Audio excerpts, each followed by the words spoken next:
A paz do Senhor, meus queridos irmãos.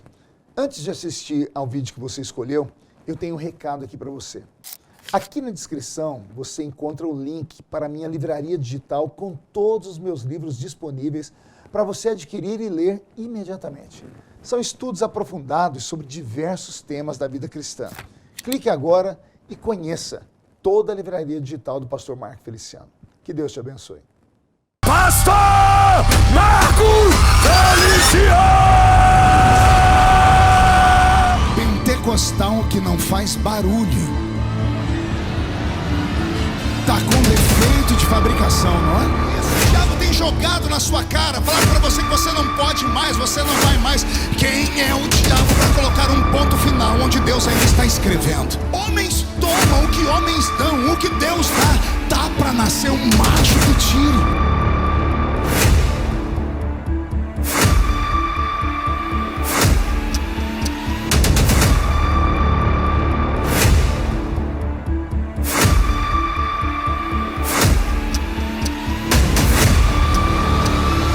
Os Samalates e Tobias que falaram que essa festa acabou, morreu, eu te repreendo em nome do Senhor Jesus, porque se ninguém pode falar, eu posso, porque eu nasci nessa tribuna, eu nasci aqui, eu sou prova de que Deus pega o menino do mato e coloca entre os príncipes da terra.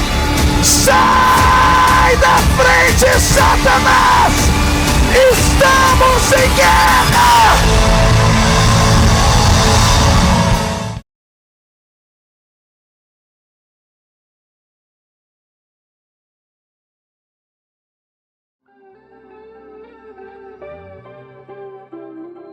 Valeu, Roberto Marinho. Quantos podem aplaudir Jesus bem forte aí pela vida desse homem de Deus? Meu amigo querido. Vamos para a palavra? Bora ouvir o príncipe dos pregadores?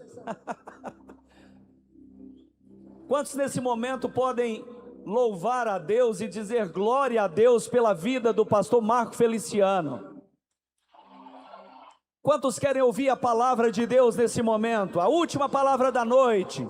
Prepare o seu coração para o que Deus irá fazer em nosso meio. Recebam com muito carinho, aplaudindo o Rei dos Reis pela vida do pastor Marco Feliciano. Vem aqui, pastor Marco, vem pregar o Evangelho. Vem falar do amor de Cristo.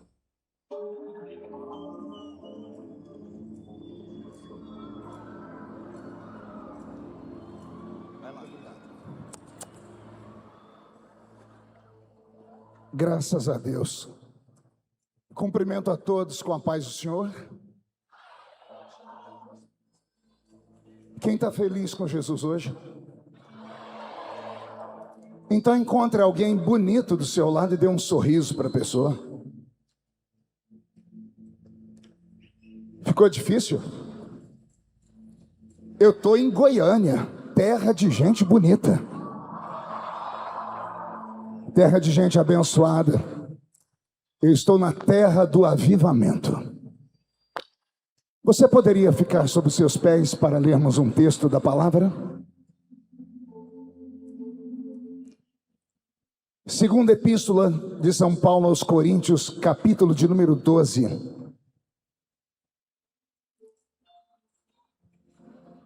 Segunda epístola de São Paulo aos Coríntios, capítulo de número 12. Versículo de número 9.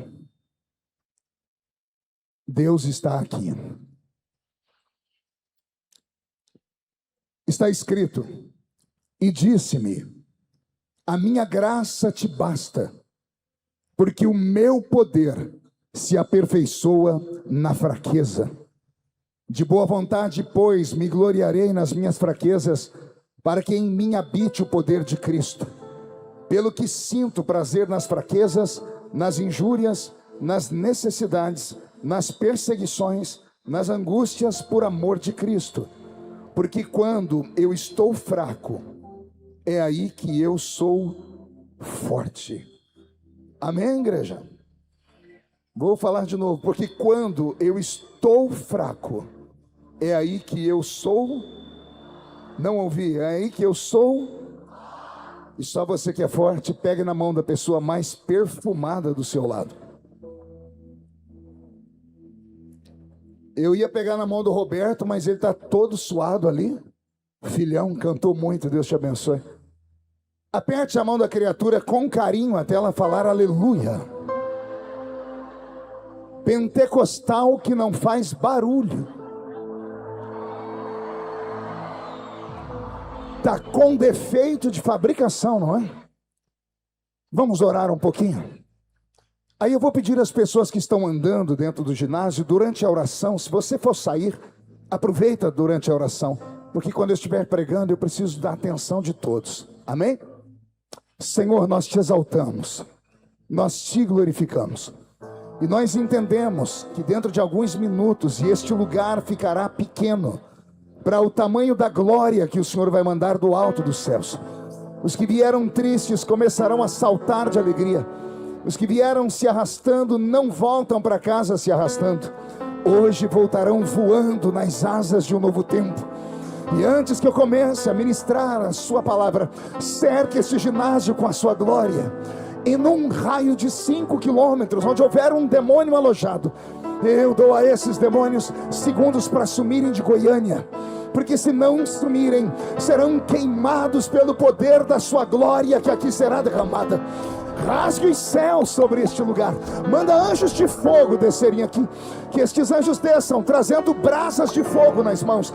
Comecem a esparramar estas brasas entre nós.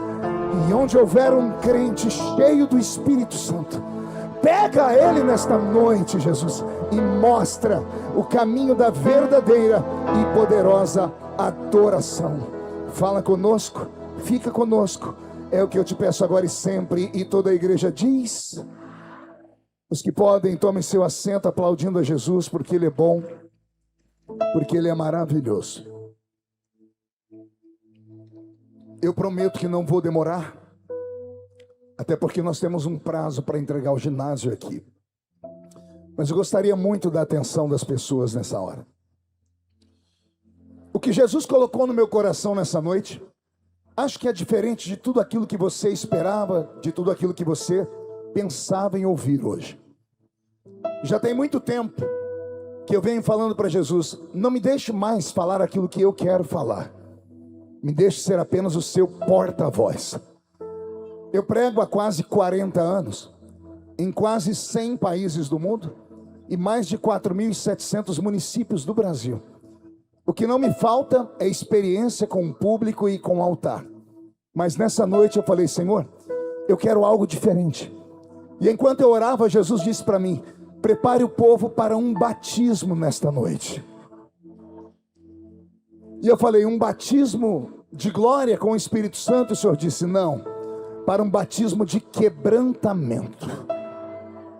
Então, quem não trouxe lenço, prepare aí a manga da camisa, a ponta da gravata, porque nós seremos visitados pela emoção do céu. E só quem está preparado para ouvir isso, dê um grito daquele tamanho que só vocês sabem dar. Tente acompanhar o meu raciocínio. Filhão Roberto, mude a música. O texto que eu li é um dos textos mais poderosos da Bíblia e também mais estranhos da Bíblia. Quem está falando aqui na carta aos Coríntios é o apóstolo São Paulo. O apóstolo São Paulo é de longe a maior mente pensante do Novo Testamento. Doutor da lei, poliglota, advogado, de família aristocrática. Havia sangue azul nas veias dele. O pessoal está pedindo para tirar o quadro aqui, que eles querem enxergar ali. Tem como tirar? Alguém pode ajudar aqui? Já vão tirar. Então, falando de novo, Paulo é um filósofo. E é interessante que os 12 discípulos que Jesus transformou em apóstolos eram homens sem cultura nenhuma. Atos dos Apóstolos, capítulo 4, verso 13, vai dizer que quando Pedro e João estavam pregando lá no templo, quem estava ouvindo disse: não são, pois, esses homens iletrados, sem cultura? Como, pois, os ouvimos falar com tamanha eloquência? Aí, de repente, o Senhor muda a chave.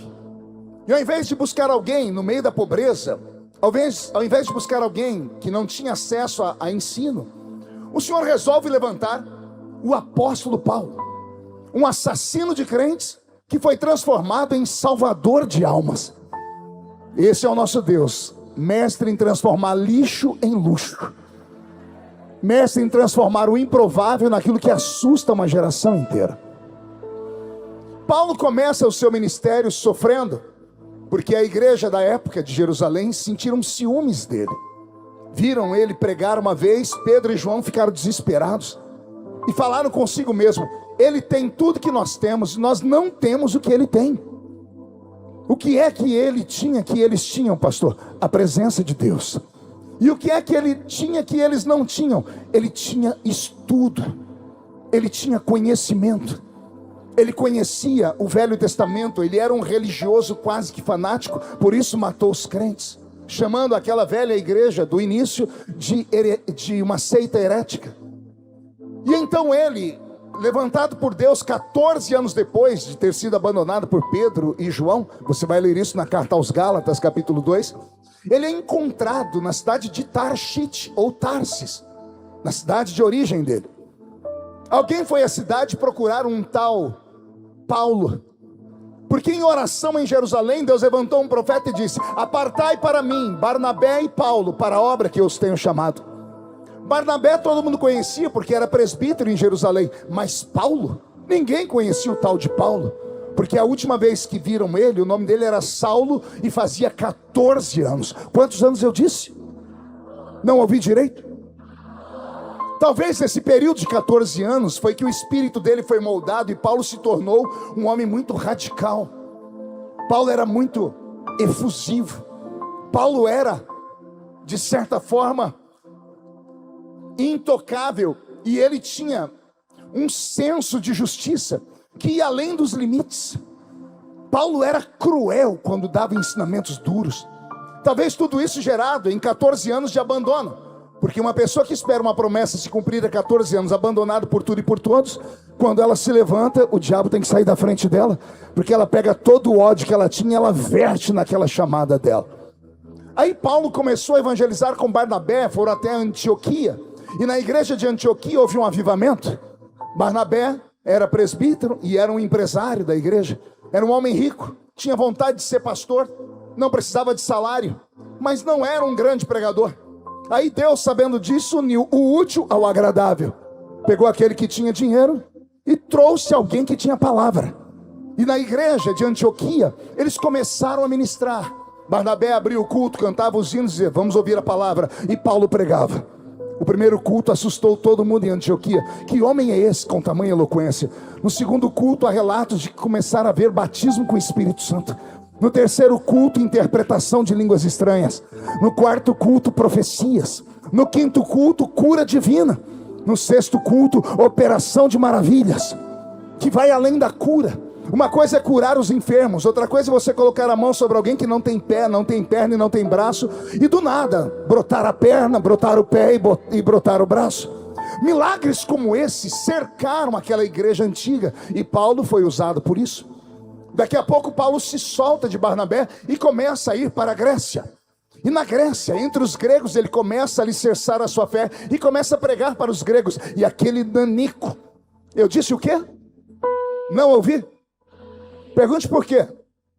Ele tinha 1,5 metro de altura, uma cabeça desse tamanho, calvo por natureza. Há quem diga que era caolho e manco de uma perna. E você ainda acha que você é ruim e feio? É esse homem que entra na Grécia, na terra dos belos, na terra dos deuses gregos, na terra de Artemis, na terra de Diana, Afrodite, na terra de Apolo, de Zeus. E é ali naquele lugar que, confrontando os gregos, ele coloca Zeus no lugar dele, debaixo dos pés. A religião dos gregos acaba. Pense na força de um homem só. Ele acabou com a religião dos gregos, e ele fez os gregos acreditarem que o carpinteiro de Nazaré era mais poderoso do que Zeus, mais poderoso do que Poseidon, mais poderoso do que Hades. Com essa força, Paulo começou a ganhar a atenção das pessoas, e ele começou a estabelecer igrejas. Estabelecer o quê? Aí ele plantou a igreja de Corinto, aí ele plantou a igreja de Tessalônica, de Colossos, da Galácia, e foi plantando igrejas. E agora, ele já não é mais o jovem Paulo que tinha ímpeto. aqui na carta aos Coríntios, que foi escrita 20 anos depois que ele fundou a igreja, ele é um velho. E como velho, ele quer que tudo ande corretamente. Na primeira carta dele aos Coríntios, no capítulo 5, ele dá uma bronca na igreja, que até hoje me arrepia. Ele diz assim: eu estou sabendo que há entre vós uma espécie de pecado que nem o ímpio pratica, e não existe nome para esse pecado. É sabido que um filho dormiu com a mulher do seu pai. Ô pastor, isso é incesto. Seria se ele dormisse com a mãe, mas ela não era mãe dele. O pai era viúvo ou era divorciado, casou com uma mulher mais nova, o filho era novo, o pai saía e os dois mantinham um relacionamento horrível. A igreja sabia e ninguém tomava providência. Quando Paulo descobriu, ele escreveu a primeira carta aos Coríntios dizendo: como é que vocês toleram esse tipo de pecado? E aí ele começa a dar ensinamentos falando sobre a presença do Espírito Santo. Ele começou a relembrar a igreja como foi que ela foi fundada. Ele disse: eu não fundei vocês com libertinagem. Quando eu estive entre vós, eu não levei para vocês filosofia. Eu preguei para vocês a presença do Espírito Santo. Quando eu estive entre vós, nada do que eu vos falei foi em sublimidade de palavras de sabedoria humana, mas foi em demonstração de Espírito e poder de Deus. A igreja começou a ressuscitar. Mas de repente eu vejo Paulo no capítulo 5 falando sobre o menino que estava em pecado. Olha o que ele diz: entreguem esse moço na mão de Satanás, para que o corpo dele apodreça e a sua alma seja salva. Isso aqui me arrepia. O seu pastor é bravo desse jeito? O pastor Paulo chegou na frente da igreja 20 anos depois de fundar a igreja e disse assim: esse garoto está num pecado tão violento que ele não merece ficar entre nós. Eu estou entregando ele na mão de Satanás. Ele não pode ficar aqui porque ele está sujando a igreja toda. É uma violência sem tamanho. Aí Paulo começa a falar sobre santidade, sobre pureza, sobre viver uma vida em Cristo, sobre viver ilibado. Ele começa a dar doutrinas. Até aí tudo bem. Mas de repente ele escreve a segunda carta aos Coríntios. E a segunda carta está distante da primeira 9 meses. Exatamente o tempo de uma gestação. Aí o Paulo que escreve a segunda carta não parece ser o primeiro. Pergunte por quê? Só falo se todo mundo perguntar. Porque o primeiro estava com uma raiva tão grande, falando: tem que entregar na mão de Satanás. Aí na segunda carta Paulo diz assim: eu escrevo a vocês em nome do Deus das muitas misericórdias. E ele começa a dizer: que bom que vocês não me ouviram e não mandaram o rapaz embora. Que bom que vocês praticaram a decência. Que bom que vocês praticaram a misericórdia, o perdão. E aí Paulo começa a desenvolver um raciocínio na segunda carta que vai mexendo com a gente, porque a primeira carta é uma carta de violência, uma carta de acusação, é uma carta de alguém que quer ver dentro da igreja somente super-homens espirituais e mulheres maravilhas espirituais. Aí na segunda carta Paulo diz assim: essa é a igreja do Senhor, e aqui cabe de tudo, porque a igreja não é minha, a igreja é dele. Não fui eu que morri na cruz, foi ele. E se ele morreu na cruz e chamou essa pessoa, quem sou eu para mandar ela embora ou entregá-la na mão de Satanás? Ele estava na Macedônia quando ele escreveu essa carta. E eu sempre me perguntei: o que aconteceu na Macedônia que mudou Paulo? Que tirou de dentro dele aquele ódio, aquela religiosidade pesada que ele trouxe lá da ordem de quando ele era de outra religião, e começou a pesar a mão sobre os crentes. Ele começou a praticar uma violência tão grande na alma desses crentes. E de repente, 9 meses depois, ele escreve uma outra carta. Ele não pede desculpas, porque tem gente que não sabe pedir desculpa. Mas as palavras dele, você lê um meia-culpa. E aí eu fiquei pensando: Senhor, o que aconteceu na Macedônia? Aí eu fui ler o capítulo 12. Aí Paulo começa a dizer assim: Senhor, eu tenho um espinho na carne. É um mensageiro de Satanás que me esbofeteia. Na tradução original diz: me esbofeteia e me joga no chão. Vou traduzir. Paulo não tem um espinho no espírito, não tem um espinho na alma, não é uma coisa melancólica, não é só um sentimento. Paulo diz que tem um espinho na carne, e a carne humana é podre. Mais tarde ele vai escrever aos Romanos: miserável homem que sou, quem me livrará desse corpo? Porque todo o pecado do homem se dá nessa estrutura. Pecado de ouvir, de ver, de desejar, de tocar, de fazer o que não deve. E aí esse apóstolo está falando com Deus. Ele não está falando com o homem. Ele colocou na carta aos Coríntios uma oração que ele fez. Eu tive revelações e foi me dado um espinho na carne. Eu orei por 3 vezes, Deus não tirou. E a minha missão aqui é explicar para vocês que quando ele vem, o diabo vem, ele me bate no rosto e ele me joga no chão. Então o espinho é na carne. Muita gente que estuda Paulo vai dizer: isso aí era porque ele era enfermo dos olhos, é por causa das perseguições, era por causa disso ou daquilo. Como não há explicação, eu posso pensar do meu jeito. O que é um espinho na carne? É um incômodo. É algo que te tira do sério, porque vai doendo e você não tem como arrancar aquilo. Às vezes tem que ir para um pronto-socorro, para um hospital. Foi-me dado um espinho na carne. E a sensação é essa: Satanás manda um mensageiro, bate no meu rosto e me joga no chão. Não há nada mais vergonhoso para o judeu do que tomar um tapa no rosto. Por isso bateram em Jesus quando prenderam ele no rosto. Não só apanhou no rosto, ele diz: me jogaram no chão, eu estava caído. Paulo está dizendo: eu estou caído. E aí eu fechei meus olhos e comecei a indagar. Olhei para a Bíblia depois e disse: Paulo, por que você não confessou para o pastor Pedro? Por que você não confessou para o pastor João? Por que você não confessou para o pastor Tiago? Por que você não procurou alguém da igreja para abrir a sua alma?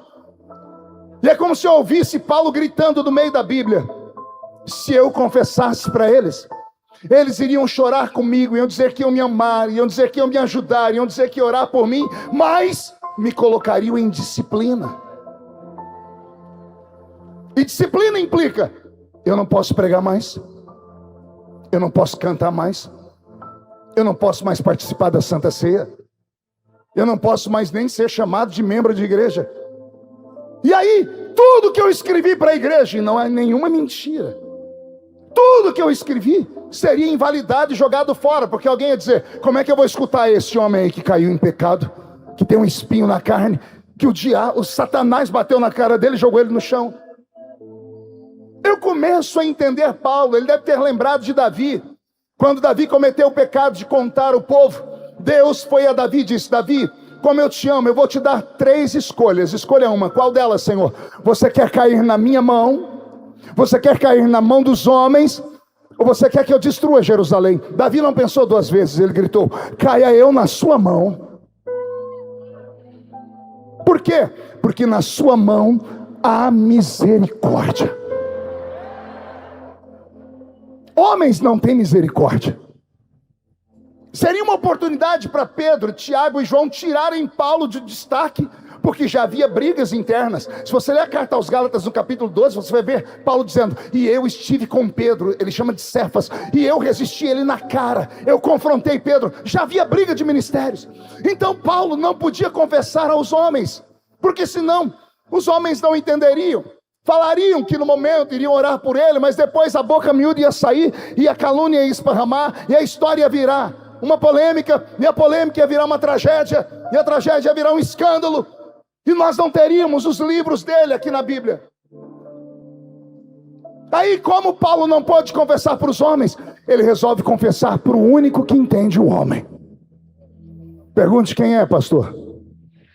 O Criador do homem.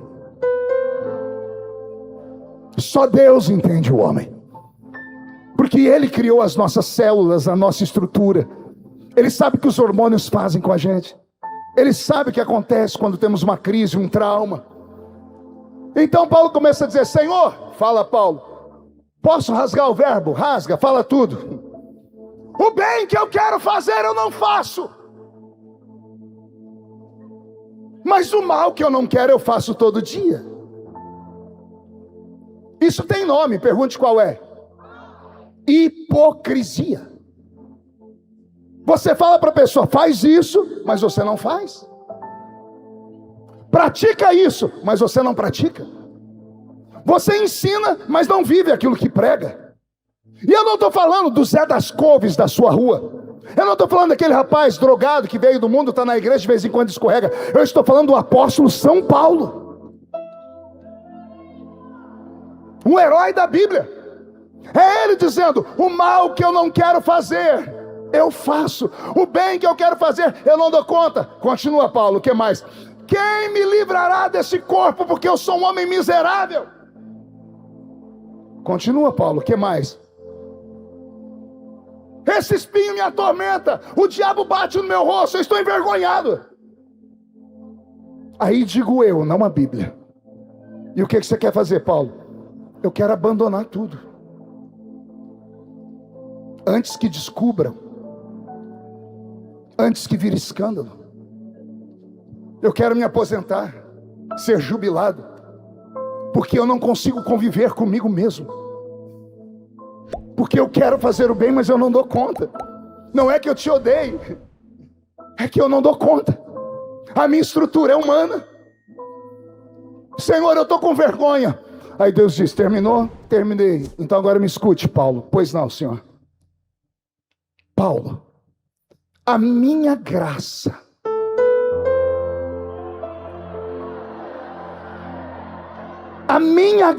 te basta.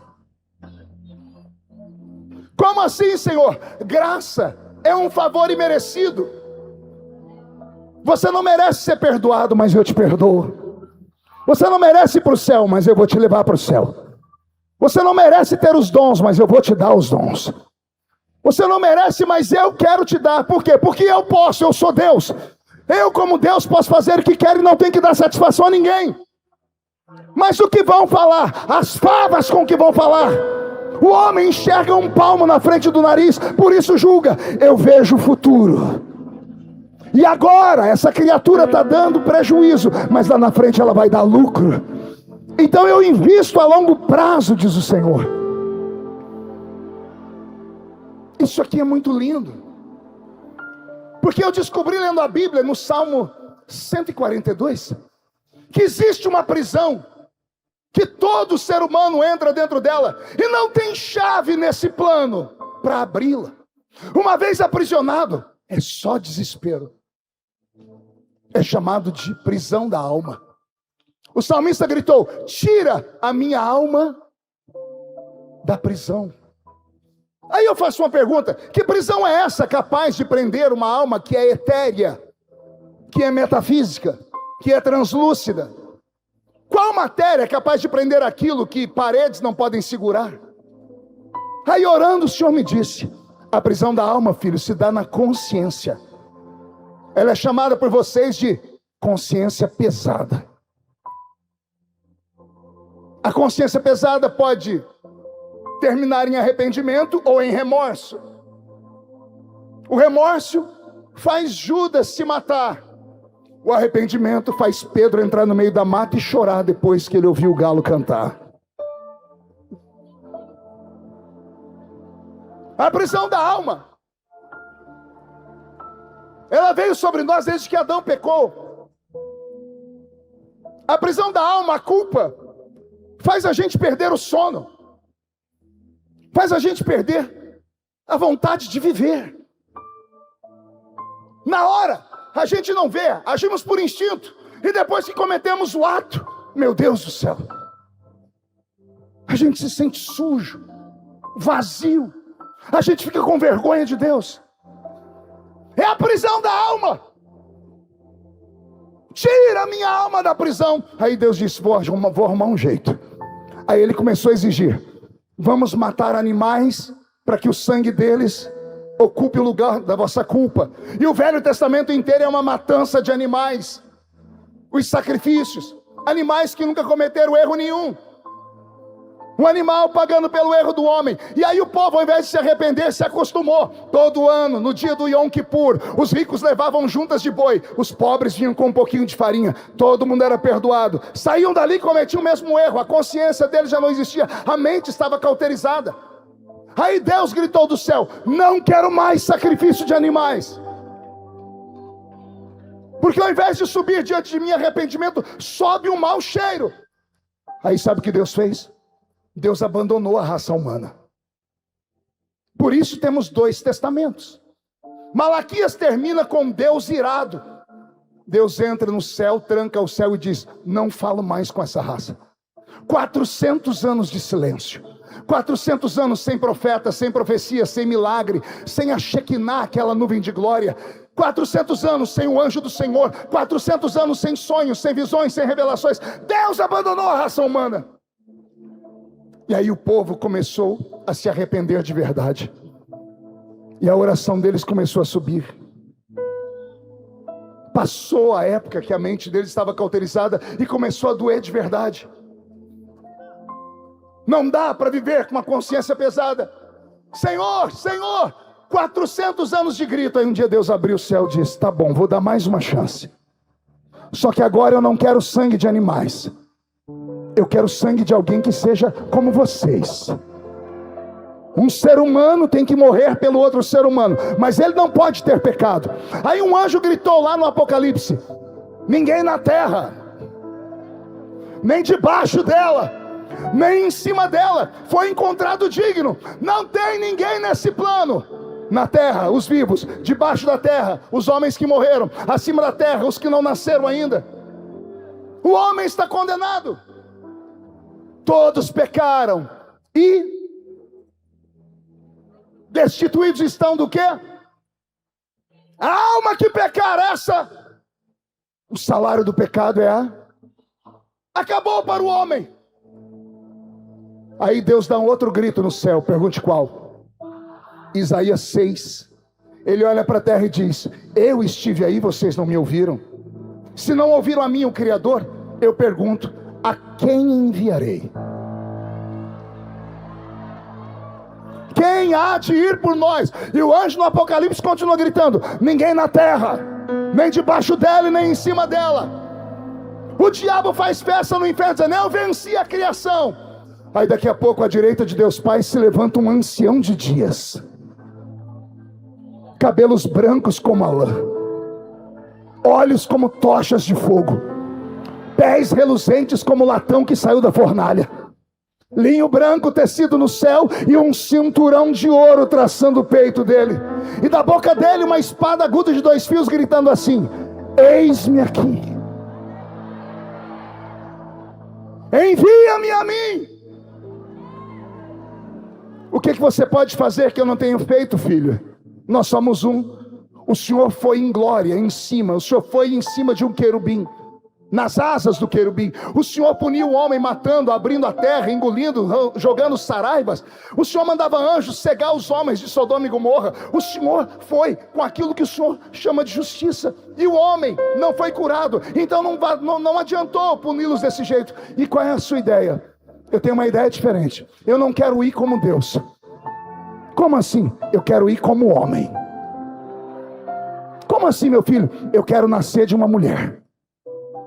Eu quero pegar minha grandeza, transformar ela bem pequenininha, e eu quero entrar dentro do útero de uma mulher. Eu quero ir no óvulo dela e fecundar o óvulo dela. Eu quero nascer. Eu quero ser como ser humano. Para quê, meu filho? Para experimentar as coisas que nós criamos para o homem, mas nós nunca vamos entender o que é, porque nós nunca sentimos. Como assim? Nós criamos a fome, pai. Nós criamos a sede, o calor, o frio, a mágoa, a angústia, a dor, a depressão. Por quê? Para colocar limite na vida dos homens, meu filho. Eu sei, pai, tecnicamente é isso, mas o que é que eles sentem quando tem sede? O que é que eles sentem quando tem fome? O que é que eles sentem quando são traídos? O que é que aquela mulher... Eu imagino Jesus apontando para a terra. Está vendo aquele homem lá? Ó? Ele está apodrecendo. O que ele tem, pai? Um câncer. E o que é um câncer? É um dispositivo que limita a vida do homem. Eu coloquei lá para eles entenderem. Pai, o que sente alguém que está com câncer? Sente dores, filho. Pai, o que é dor?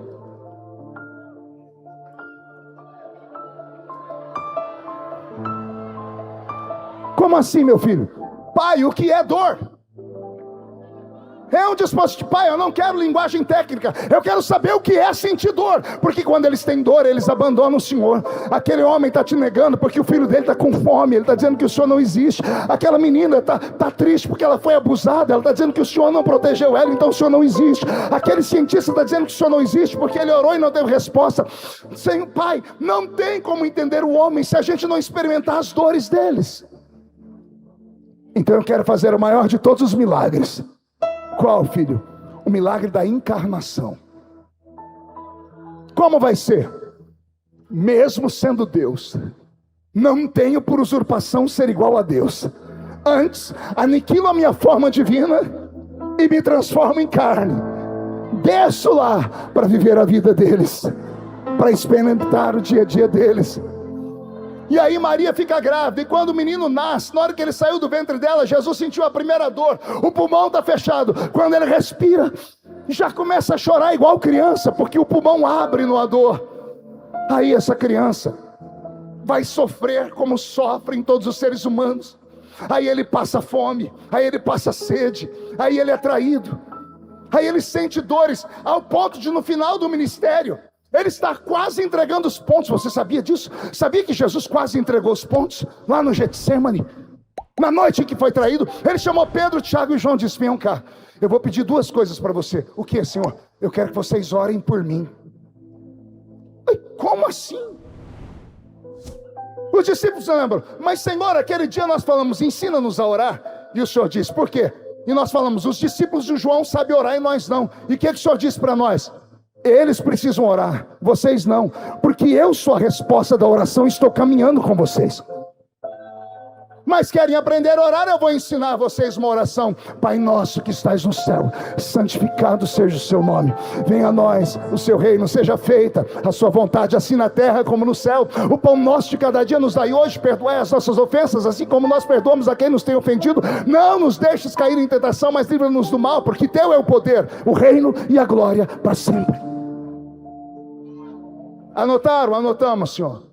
Aí lá no Getsemane, Jesus: podem orar comigo? Pedro, Tiago e João juntam a mão e vão fazer a oração que eles sabem. Pai nosso. 1 minuto de oração e houve silêncio no jardim. Aí Jesus levanta e diz assim: não pudestes orar 1 hora comigo?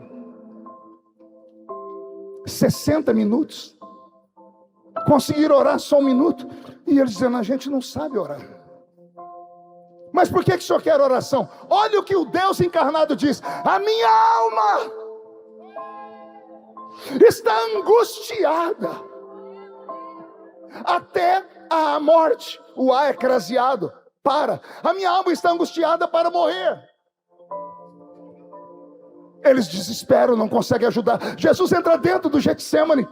E lá dentro tem uma briga entre ele e o espírito dele. O lado divino e o lado humano. O lado divino enxerga tudo antes. O lado humano sente tudo antes. Ele sentiu a cruz antes. Ele sentiu os furos nas mãos antes. Ele sentiu a agonia de ficar sozinho. Ele sentiu as chibatadas. E aí o corpo dele reage. Ele soa gotas de sangue. Quando ele passa a mão na testa e vê sangue, ele grita: se for possível, passa de mim este cálice. E ainda bem que a oração não terminou ali. E eu sempre pergunto: pai, o que aconteceu? E o Senhor diz para mim: é que eu vi a cruz, eu vi a dor, eu vi o abandono e eu me desesperei. Mas antes de terminar a oração, eu resolvi espiar além da cruz.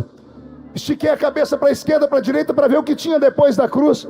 E eu falei: o que o Senhor viu? Ele disse: eu vi a alma d'égua. Eu vi a alma d'égua. Eu vi 20 mil jovens num culto. Não são perfeitos, mas estão me adorando. Não são super-homem nem mulher maravilha, mas estão na minha presença dizendo: então me ajuda a ser melhor. E por amor a eles, eu me levantei no jardim e disse: todavia seja feita a sua vontade, não a minha. E ali nasceu o nosso sacrifício. Jesus morreu na cruz e fomos perdoados. Deixa eu te dar uma palavra. Toda pessoa inteligente que tem uma grande joia, uma grande riqueza, ela procura um cofre de aço para guardar, sim ou não? Um banco importante, sim ou não? O cofre mais poderoso do mundo está nos Estados Unidos da América, é o Fort Knox. Toda a reserva de ouro americana está lá. Nem bomba atômica destrói o cofre. Por quê? Porque os americanos guardam a maior riqueza deles lá. O que o senhor quer falar com isso, pastor? Aí vem Deus, o Criador, e pega toda a riqueza dele. Dons, salvação, o sangue do Filho dele, o Espírito Santo. E ao invés de pegar a riqueza dele e colocar dentro de um cofre, ele colocou dentro de você. Não, você não entendeu. Ao invés de colocar dentro de um cofre de ouro e falar, aqui está a minha riqueza, ele colocou num vaso de barro. Aí o vaso cai, quebra, trinca, aí o vaso não dá conta, aí qualquer um pode roubar.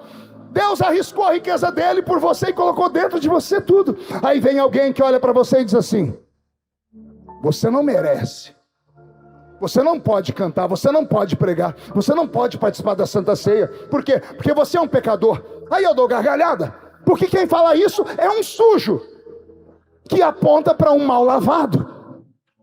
E a pergunta que eu faço é, como pode um sujo falar de um mal lavado? Eu vou fazer uma coisa com esse fotógrafo. Vem cá, foi de Deus você vir. Aponta o dedo para mim, por favor, aponta. Sabe quando as pessoas fazem isso com você e te acusam? E você sabe que você é um pecador, e você se rebaixa, some, desaparece, de vergonha. Vou te dar um outro ensinamento. Quando alguém apontar o dedo, não sai não, vai para cima da pessoa. Agarra o dedo. Abre a mão da pessoa. E procura uma cicatriz aqui. Calma. Pastor, e se tiver uma cicatriz aqui? Pede para ver a outra mão. Tem que estar nas duas.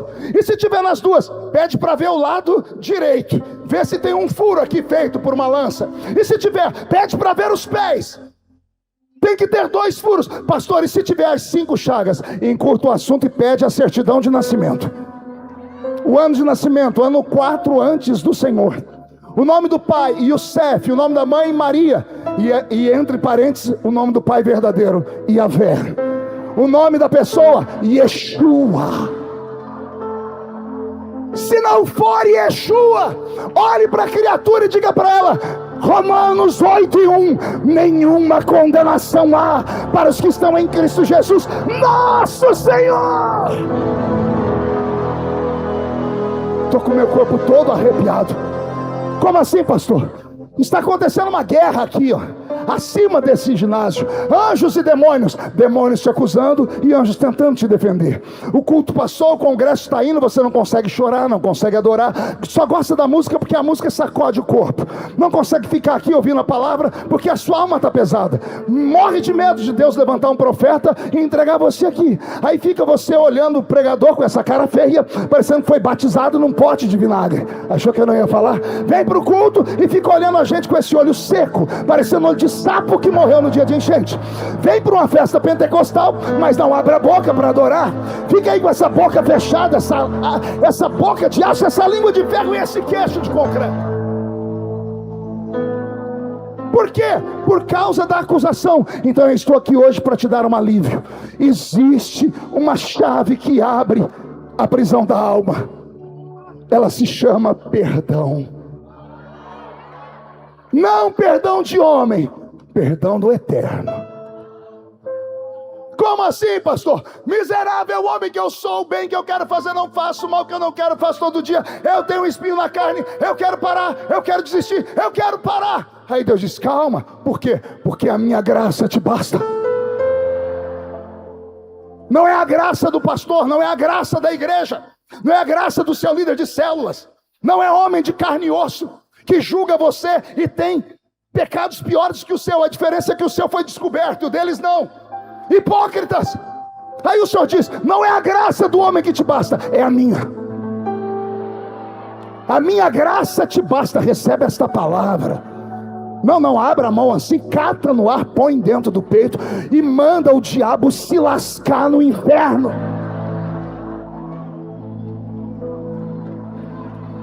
Calma, mas Paulo é um filósofo.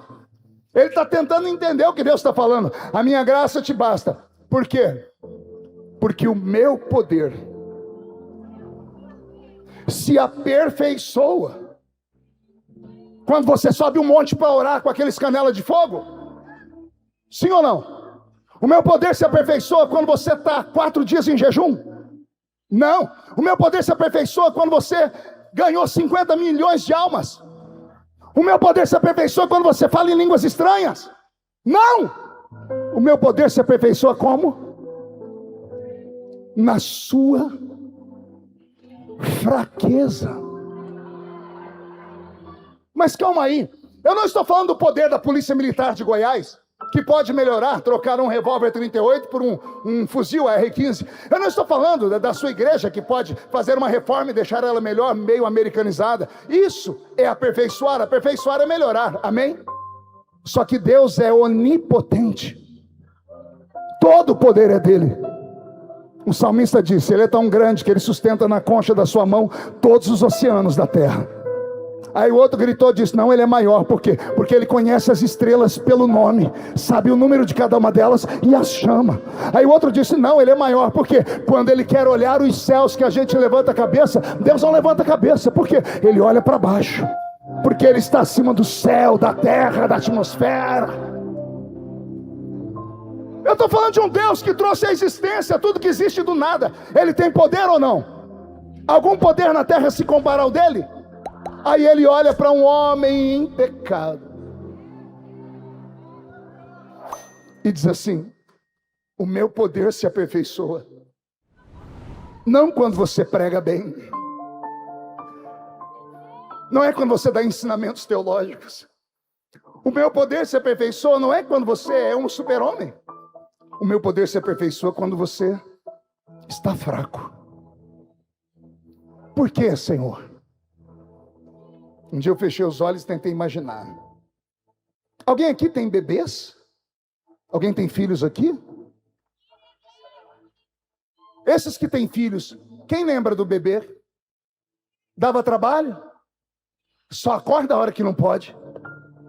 Pense numa fábrica de fazer cocô, xixi. Só fica doente quando não dá para a gente ir no hospital.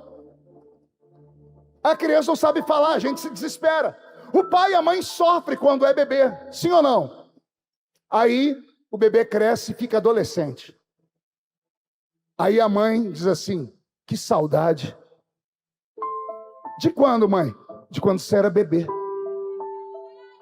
Por quê, mãe? Porque quando você era bebê, eu era mãe. Agora você é adolescente, não precisa mais de mim. Sai de casa, nem para ligar o celular liga, não carrega a bateria. Eu mando chegar às 10, você chega às 2 da manhã. Você chega, eu começo a falar, você fala, para de falar, velha. Pô, cara, eu tô aqui. Pois é, quando você era criança, você dava trabalho. Mas quando você chorava, eu me sentia uma mulher maravilha. Eu acordava 2, 3 da manhã, ia lá e te catava no colo e te fazia ninar. Quando você estava sujo, eu ia lá como uma máquina e te limpava. Eu te vestia, eu te alimentava. Eu me sentia alguém. Aí vem Deus e diz assim, não consigo ser Deus na vida de gente perfeita. Por quê? Porque o perfeito não precisa de mim para nada. O perfeito é tão santo que ele acha que é o 4º membro da Trindade. Ele é capaz de montar uma equipe de caça, pecadores, para depois chegar no pastor, tem que excluir. Tem que excluir porque a igreja está em pecado, o Espírito Santo não desce porque isso aqui está uma desgraça. Pastor, tem que excluir. Fazem panelinhas. Aí o pastor oprimido vai lá no culto de terça-feira e diz, vamos excluir o irmão fulano de tal. Só que ele não pode excluir sozinho, ele precisa de quórum. A igreja diz amém. Aí um monte de gente suja, que passaram o dia inteiro vendo pornografia, que tem casos guardados, que tem pecados de estimação, levanta a mão e diz, excluímos esse aí. Aí se esqueceram de Mateus 16. Tudo que vocês desligam na terra é desligado no céu. Sabe o que acontece numa exclusão? O nome da pessoa é riscado do livro da vida. Ela perde a proteção. Ela não pode tomar ceia. Se o símbolo da ceia é o pão e o vinho, o corpo e o sangue serve para perdoar, mas o pecador que confessou o pecado não pode tomar. Não é uma incoerência? Quem tinha que tomar é o pecador, porque o sangue de Jesus os cobre de todo pecado, mas a igreja não deixa. Aí a pessoa vai se afastando, aí daqui a pouco desviou, tá vendo? Era só esperar um pouquinho e apareceu o lobo. Falta de misericórdia. Diga comigo, misericórdia. A palavra misericórdia vem do latim. É uma junção de duas palavras, miseris e córdia. Misericordia. O que é miserê? Sujo, podre, fedido, desgraçado, nu. O que é córdia? Coração. O que é misericórdia? Misericórdia. É isso aqui, ó. Você de novo. Vem cá. Devagarinho. Eu vou falando, você vai dando passo. Tá vindo o sujo, o podre, o fedido, o caído, o desgraçado. Aquele que ninguém quer. O miserê está aqui. A córdia está aqui. O que é misericórdia? Misericórdia é pegar o sujo, o podre, o caído e colocar aqui. De que jeito? Assim, ó.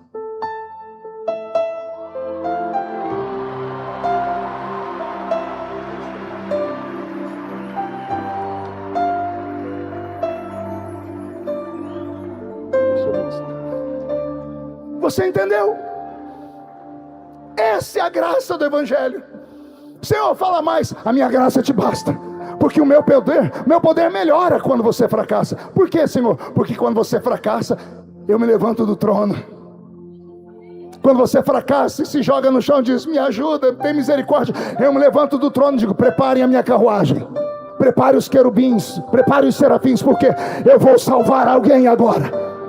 Eu vou lá, vou mostrar ao diabo que eu sou Deus. O diabo acusa, mas eu perdoo. O diabo derruba, mas eu levanto. O justo cai, mas não fica prostrado. O justo cai até 7 vezes, mas de todas elas eu coloco ele de pé. Se levantar contra ti 11.000 demônios de acusação, 1.000 cai de um lado, 10.000 cai do outro lado, e você não pode ser atingido. Alguém está entendendo isso aqui? Então reage, pelo amor de Deus. Vai haver um avivamento na sua vida depois desta noite. Por quê, pastor? Porque a minha graça te basta. Todavia, isso aqui não é um passe livre para você ficar pecando. É só uma instrução para você perceber que você é um ser humano. E Deus só usa ser humano. Deus só usa gente que tem problema. Porque quem passou por problema pode ajudar quem tem problema. Escreve aí. Gostam de fazer cortes de internet? Só entende de misericórdia quem já precisou dela. Quando você vê um pregador ficar batendo demais em pecado, arrebentar com todo mundo, ore por ele. É o grito de Jó, o mal que eu temia me sobreveio. É a psicologia reversa.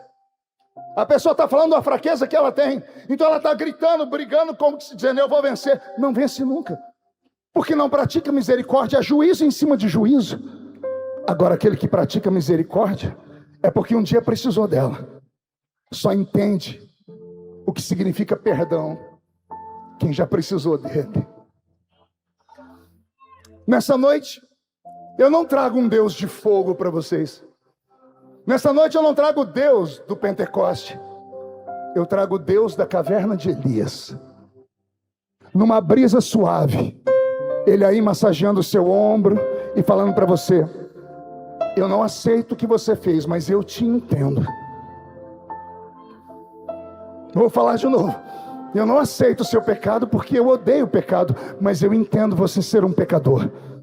E eu achei a chave para abrir a sua prisão e tirar a sua alma de lá. Qual é? A minha graça te basta. Vou gritar, a minha graça te basta.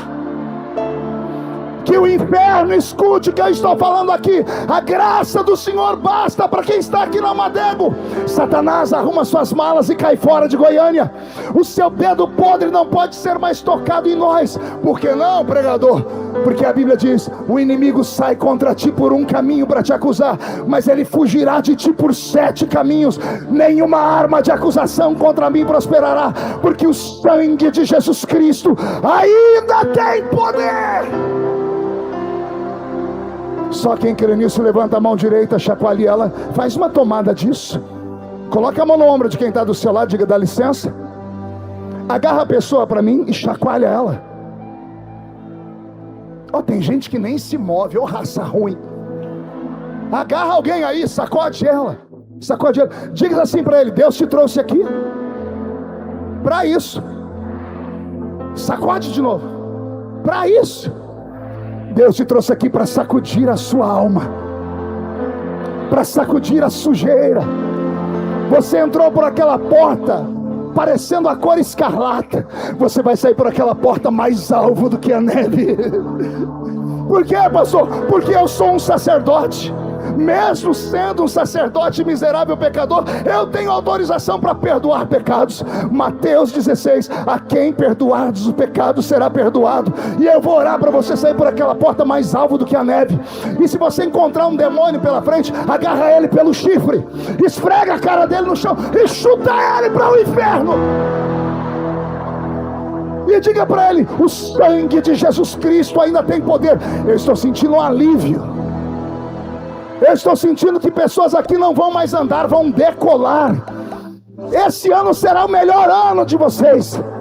Esse ano Deus vai lhe dar a conquista, porque você vai estar livre, a sua alma vai brilhar. E se alguém acredita nisso, pelo amor de Deus, reage!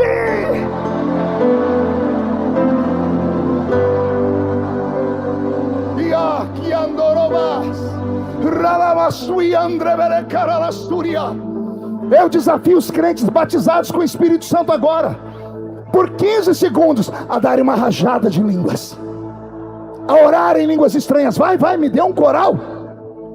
Você não quer falar, Jesus? Então batiza alguém agora. Mostra que o Senhor já perdoou e que essa pessoa grite em outras línguas. Por quê, pastor? É a forma de dizer ao diabo: o sangue de Jesus Cristo já me purificou de todo o pecado. Você não pode voltar para casa mais desse jeito, se escondendo, se auto-sabotando, exigindo demais de você. Faça o possível. O impossível só Deus pode fazer. Luta, vença o pecado, seja santo. Mas se acontecer algum acidente no meio do caminho, não se entrega. Começa tudo de novo. Por quê, pastor? Porque a glória da última casa, a glória da última casa será maior do que a da primeira. O Senhor está aqui. Continua, Senhor: a minha graça te basta, porque o meu poder melhora quando você está fraco. Aí Paulo, filósofo, diz: agora eu entendi. Eu não vou me gloriar quando eu ganho almas, não vou me gloriar quando eu me santifico, não vou me gloriar quando eu subo o monte. Vou me gloriar nas minhas fraquezas. Vou me gloriar nos meus devaneios. E olha o que ele termina dizendo: porque quando eu estou fraco, é aí que eu sou forte. Eu estou falando para jovens universitários que estudam. Vocês perceberam a diferença dos dois verbos? Quando eu estou, o verbo estar. O estar é passageiro. Você está aqui agora, daqui a pouco não vai estar mais. O estar passa. Quando eu estou fraco, essa fraqueza não é eterna, ela vem, vai. É aí que eu sou forte. Aí ele não usa mais o verbo estar, ele usa o verbo ser. E o verbo ser é eterno. É o que você é. Ele diz: eu estou fraco, mas eu sou forte. Eu escorreguei, mas isso aqui não define o meu futuro. Eu tombei e caí, mas isso aqui não acaba com a minha história. Aquela igreja não me aceitou, as favas, eu vou para outra que me aceita. E eu vou lutar. E quando alguém me expulsar da igreja, eu digo, daqui eu não saio, daqui ninguém me tira. E aí vão te chamar de crente Raimundo, pé na igreja, pé no mundo. Eu prefiro você com um pé aqui dentro e outro lá fora, do que você com os dois pés lá fora. Porque com um pé lá dentro e outro aqui, o Senhor pode hoje te agarrar. O Espírito Santo pode pegar você pelo colarinho e dizer, hoje eu mudo a sua vida. Hoje eu te trago para o altar. Por quê? Porque eu vou te usar nessa terra. Eu não estou pregando para homens e mulheres, eu estou pregando para quem tem chamada. Eu estou pregando para a juventude que vai provocar o maior avivamento do Brasil e do mundo. Eu estou em Goiânia, terra do avivamento. Eu estou pregando a Almadega, o maior congresso do Brasil. Eu estou pregando só para quem tem vitória. E se tem alguém que tem vitória, mais uma vez, reage!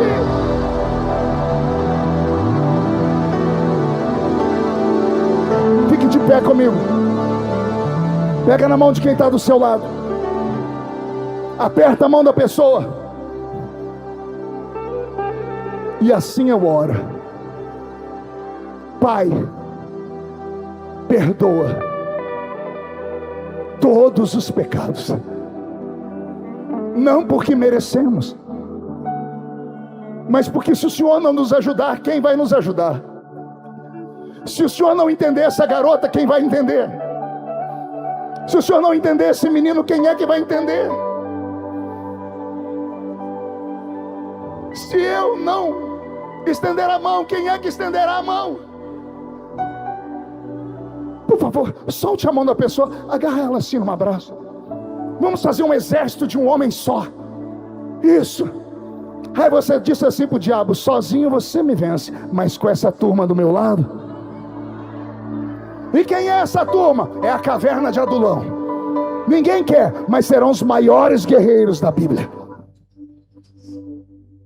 São os 4 leprosos da história de Eliseu. Foram lá no meio do arraial da Síria, leproso, cai no pé, cai na orelha, cai no tudo. Chegam lá, não tem ninguém. Aí eles voltam para Jerusalém e dizem assim, ó, os soldados fugiram. Por quê? Porque eles ouviram barulho de cavalos, barulho de soldados. E de onde veio o cavalo? Eram os nossos pés podres. A gente ia batendo, fraco. Aí Deus fazia o inimigo escutar um exército. Porque Deus usa as coisas loucas desse mundo para confundir as coisas que são. Você não sabe onde você vai chegar. Você não sabe quem você está abraçando aí, não. Essa pessoa vai ser famosa. Essa pessoa vai ser rica. Essa pessoa vai ser cheia do Espírito Santo. Essa pessoa vai casar tão bem, vai ter filhos maravilhosos. Essa pessoa vai vencer a trauma, vai vencer as pessoas que acusaram. Essa pessoa será pastor de igreja, líder de juventude, será líder de células. Eu estou profetizando, e se alguém pega essa profecia, dá mais um grito, só mais um.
Aqui está a cédula de acusação contra a sua alma.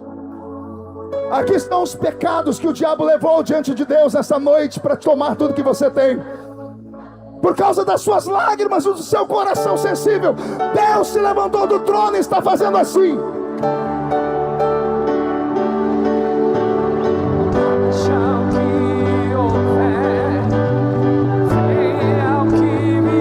Nenhuma condenação há para os que estão em Cristo Jesus, nosso Senhor.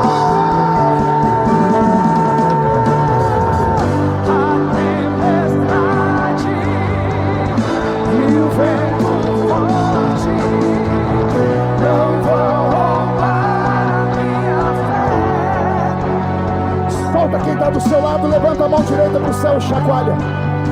Grita dizendo, em nome de Jesus, todos os demônios de acusação, todas as minhas fraquezas, meus pecados, venham para a palma da minha mão. Fecha a sua mão. Conto até 3. Você joga no chão e pisa em cima, se acreditar no que eu estou pregando. Mas pisa com vontade. E aí depois que você pisar, abraça umas 2 pessoas e diga para ela: Jesus vem buscar uma igreja limpa, e o sangue de Jesus nos limpou hoje, porque a minha graça te basta, e o meu poder se aperfeiçoa na sua fraqueza. Você nunca mais será o mesmo. 1,5, você está perdoado. 2, quem viver verá, para ver onde Deus ainda vai te colocar. 2,5, Goiânia continuará sendo a capital do avivamento do Brasil. 3, joga no chão, pisa em cima, abrace alguém.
Aplaudir e gritar.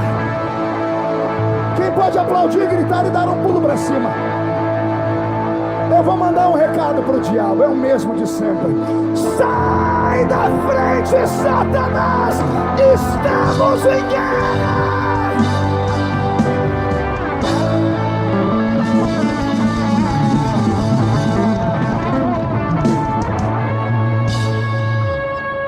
Murcha a barriga, estufe o peito.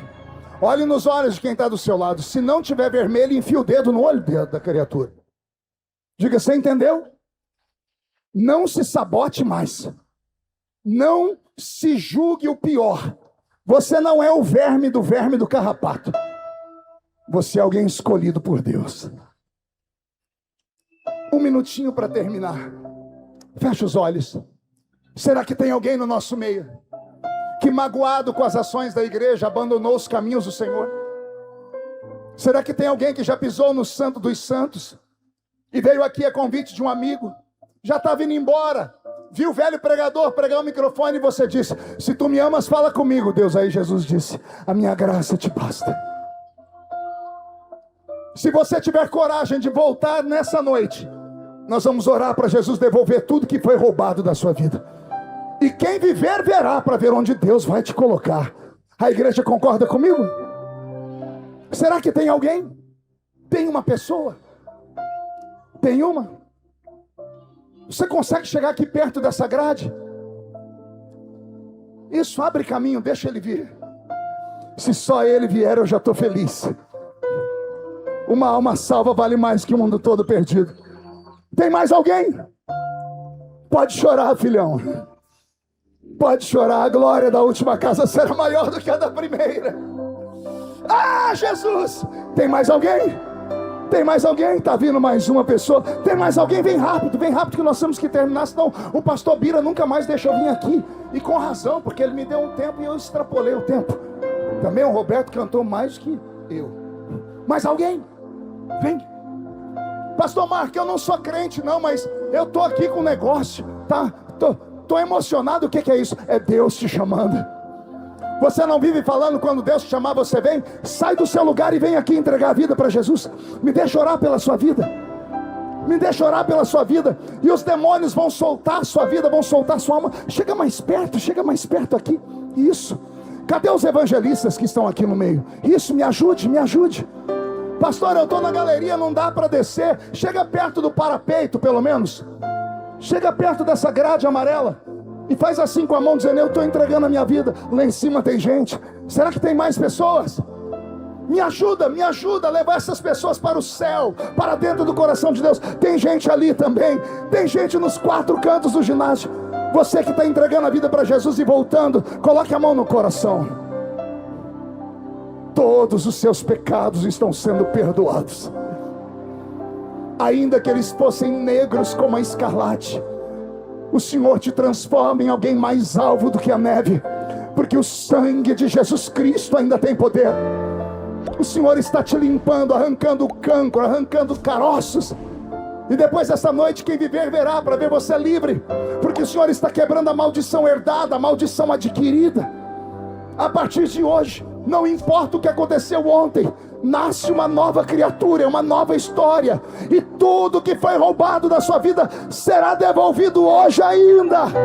Recebe o Espírito Santo de novo, recebe o batismo com o Espírito Santo de novo, os dons de novo, recebe os sons do céu dentro de você.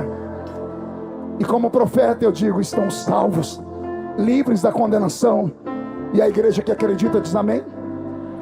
A igreja está em silêncio, mas o céu está fazendo festa.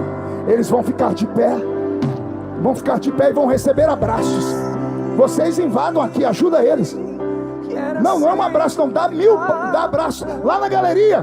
Quem pode abraçar lá? Aqui, quem pode abraçar aqui? Abraça, beija, fala para ela: você está perdoado. Pastor, mas foi um pecado muito grande. Só é grande para o homem. Para Deus não tem pecadinho nem pecadão, tudo é erro. Mas quando um filho chora, o pai estende a mão. Seja livre, a sua alma saiu da prisão.